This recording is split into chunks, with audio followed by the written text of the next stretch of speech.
ராகவா லாரன்ஸ்க்கு என்ன தகுதி இருக்கு அரசியலுக்கு வர்றதுக்கு? தொடர்ந்து சினிமா நடிகர்கள், நடிகைகள்னு நீங்களே அரசியலுக்கு வந்தா எப்படி? அப்படின்னு பலரும் ஒரு கருத்துக்களையும் சொல்லி வராங்க. என்ன அப்படின்றத நம்ம இந்த ஒரு வீடியோல பார்க்கலாம். ராகவா லாரன்ஸ் அவர்கள் பார்த்தீங்கன்னா, "நான் அரசியலுக்கு வரட்டுமா? வேணாமா? அப்படின்றத நீங்களே முடிவு பண்ணுங்க" அப்படின்னு ஒரு வீடியோவையும் வெளியிட்டிருக்காரு.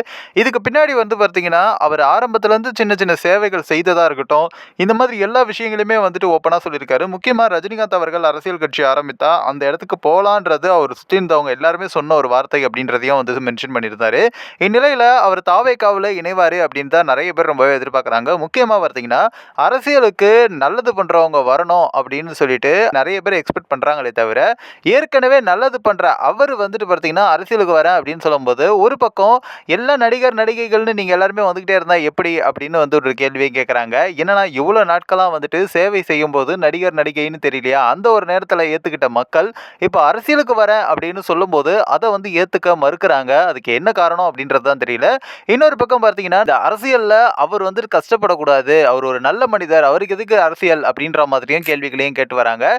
ஸோ ஒரு பக்கமா அவர் வரட்டும் அப்படின்னும் பல பேர் சொல்றாங்க. இன்னொரு பக்கம் பார்த்தீங்கன்னா, அவர் ஆரம்பத்திலேருந்து இவ்வளோ சேவைகள் செய்திருக்காரு. அந்த ஒரு சேவை அரசு பூர்வமா அவர் நெறைய பேருக்கு செய்யறதுக்கான ஒரு வாய்ப்பா தான் அரசியல் களம் இருக்கும். கண்டிப்பா அவர் அரசியலுக்கு வரணும் அப்படின்றது தான் என்னுடைய கருத்து. உங்களுடைய கருத்து என்ன அப்படின்றத கமெண்ட்ஸ்ல சொல்லிட்டு நம்ம சேனலுக்கு சப்ஸ்கிரைப் பண்றேங்க.